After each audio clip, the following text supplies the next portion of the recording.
Bonjour madame. Bonjour monsieur. Pouvez-vous vous présenter en quelques mots? Oui, tout à fait. Alors, je m'appelle Véronique Duret, j'ai 49 ans.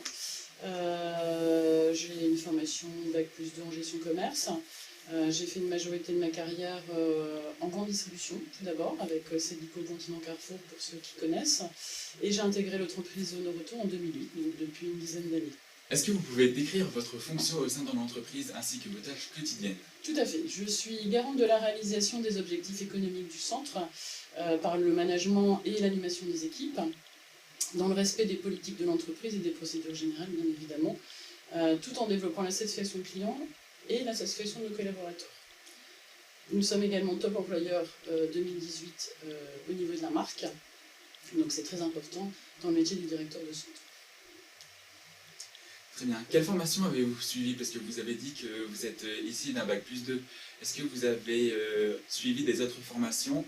Et est-ce que vous pouvez partager avec nous votre parcours professionnel? Tout à fait. Alors j'ai un parcours un peu atypique, tout simplement puisque je n'étais pas partie du tout dans le commerce au départ. J'étais partie sur des études d'infirmière, donc rien à voir avec ce que je fais aujourd'hui. Pour changer d'orientation vers une vingtaine d'années et partir, j'ai fait tout simplement un BTS gestion en PME-PMI, que vous connaissez certainement, en alternance bien évidemment, dans une caisse de retraite, toujours rien à voir avec le commerce, et j'ai intégré par curiosité en fait l'enseigne Célico à l'époque.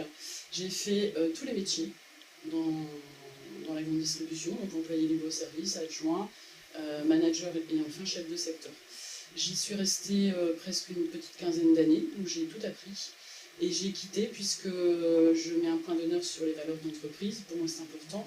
Et j'ai plutôt retrouvé ça chez Honoroto, que j'ai intégré en 2008. Après sur le métier de directeur de centre, j'ai d'abord fait le métier de responsable des ventes, chef d'atelier et enfin directrice de centre. D'accord. Est-ce que vous pouvez nous dire quels sont les avantages et les inconvénients de votre fonction?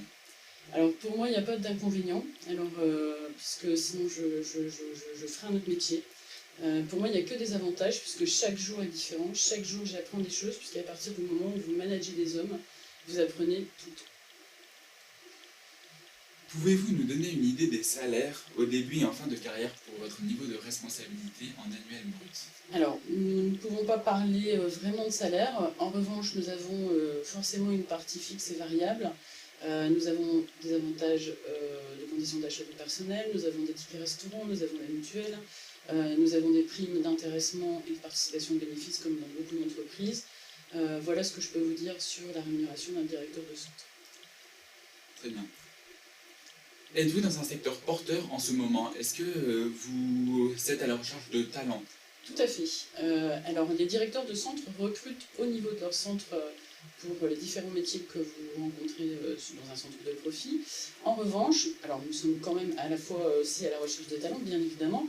En revanche, nous avons le siège social qui est basé dans le Nord, qui est basé sur l'Équin, avec tous les services que vous connaissez dans une entreprise, et notamment la DRH, qui sont tout le temps à la recherche de talents.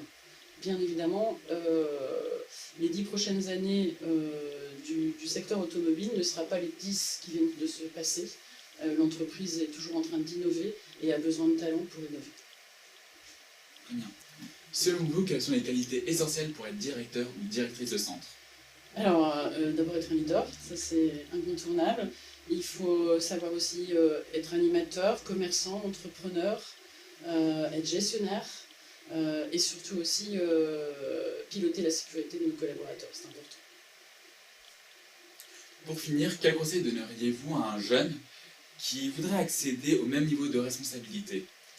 Alors, un jeune qui voudrait accéder au poste de directeur de centre chez Honoroto, je lui conseillerais de découvrir tous les métiers en fait, qui existent dans le centre, c'est-à-dire le métier de vendeur, le métier d'adjoint, le métier peut-être pas de mécanicien, mais peut-être adjoint chef d'atelier, pour pouvoir après, par la suite, manager son centre en toute autonomie. Il est important, on a des métiers qui sont passionnants, mais je pense que pour les manager, il faut savoir de quoi on parle. Très bien, je voulais vous remercier de m'avoir accordé cette interview, et puis bonne journée. C'est moi qui vous remercie, et puis bonne journée à vous, et puis bonne continuation surtout.